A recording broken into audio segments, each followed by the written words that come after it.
Well, hey there, and welcome back to Heimler's History. Now, we've been going through Unit 4 of the AP U.S. History curriculum, and in the last video, we dealt with all the technological and agricultural innovations that led to the market revolution. And this video is basically part 2, and we're going to talk about how the market revolution affected society and culture in the first half of the 19th century. So get them brain cows ready, because I'm about to milk them. Let's get to it. So in case you forgot, let's start with a definition of the market revolution. Essentially, it was the linking of northern industries with western and southern farms, which was created by advances in agriculture, industry, and transportation. With all this change going on, you didn't think it wasn't going to affect society, did you? So, let's have a look. First, let's talk about migration. Across the northern part of the country, industrial cities exploded in both size and diversity. And a hulking portion of this growth was thanks to European immigrants, especially Irish and German folks who were flooding the shores of the United States. The Irish came in large part because of the Irish potato famine, which led to hunger and starvation throughout Ireland. And the Germans came for less dramatic reasons, like many of them were just displaced farmers whose crop failures invited them to look elsewhere to settle. Others were disillusioned by the failure of the democratic revolutions in 1848 and sought a land where a democratic way of life was flourishing. And so in the 1820s, 150,000 immigrants were registered on the rolls, and by the 1830s it was 600,000, and by the 1840s it was 1.7 million. That's a lot of immigrants, Tony. It was indeed. Now, many of these folks settled on the eastern seaboard and went to work in the industrial sector, and because manufacturers now had an expanding pool of cheap labor, because hey, what's the use of hiring an immigrant if you can't underpay them and expose them to dangerous working conditions?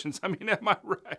Anyway, as a result of all that, northern industry expanded greatly. But these immigrants didn't simply provide labor, they also changed the urban landscape in the places where they settled. Often crowded into poorly ventilated, high-capacity building units, they actually brought their culture with them. Jews, for example, established synagogues, and Catholics established churches and convents. Others of these immigrants sought to settle on some land out west, and so they moved west of the Appalachians and developed new communities along the Ohio and Mississippi rivers. But it probably won't surprise you to find out that not everyone was too excited about these immigrant cultures establishing themselves in their towns. Nativists flourished in the 1830s and the 1840s, spewing stereotypical invective against the Catholics and the Jews. Jews they portrayed as avaricious, underhanded moneylenders, and Catholics were accused of being agents of the Pope sent to overturn American culture. Now, of course, these stereotypes were not true, but, you know, nativists be nativists, as nobody says. Now, thanks to this expansion of industry on the backs of all those immigrants and its accompanying expansion of prosperity, an emerging middle class developed first in the North. The middle class included folks like businessmen and shopkeepers and journalists and doctors, and the middle class developed its own kind of society with its own norms. For example, education was a big deal for them, and so was temperance, which is to say moderation in alcohol consumption. Additionally, religious affiliation meant a great deal to the middle class, especially Protestant affiliation. And you know, it really didn't matter what kind of Protestant you were, just as long as you weren't a Catholic. And so if you had enough money and you adhered to these social markers, well, maybe you're in the middle class. And one of the main distinguishing factors that the middle class had from the lower laboring classes is that they had money to spend on leisure. And they spent that money attending plays and going to circuses and spectating sporting events. Now, since we're talking about how the market revolution changed culture, we also have to talk about how things changed for women. And here's where I tell you about the cult of domesticity. Now, this idea was presented to women through an increasing number of books and magazines, and it basically said this: a woman's identity and purpose is to have babies, raise them, and provide a home that was a haven of rest to her husband. Her husband, on the other hand, was out doing the real work in the world, and this idea of the separation of public and private spheres and that one gender was assigned to each took firm hold, especially in the middle class. I mean, laboring class women actually had nothing to do with that because they didn't have the excess income that allowed them to stay home and make their husbands sandwiches all day. They were off, like their husbands, working in the factories all day or out plowing the fields. Speaking of women in factories, we should probably look at that for a minute. Women who worked in factories typically worked 6 days a week for exceedingly meager wages for 12 to 13 hours a day. The Lowell factory in Massachusetts was the kind of showcase for this situation, and mostly was staffed by former New England farm girls who were closely supervised by bosses who also effectively controlled every aspect of their lives, including what they did with their leisure time. And so all this to say, the market revolution fundamentally altered American society in the first half of the 19th century. Alright, now that's what you need to know about Unit 4, Topic 6 of the AP U.S. History curriculum, and if you need more help than these videos are giving you, then you might want to check out my review packet right here. It's gonna help you get an A in your class and a 5 on your exam in May. I would like to keep making these videos for you, but I need you to tell me if that is something that you want, and the way you tell me is by subscribing. So if that's something you're into, click that subscribe button.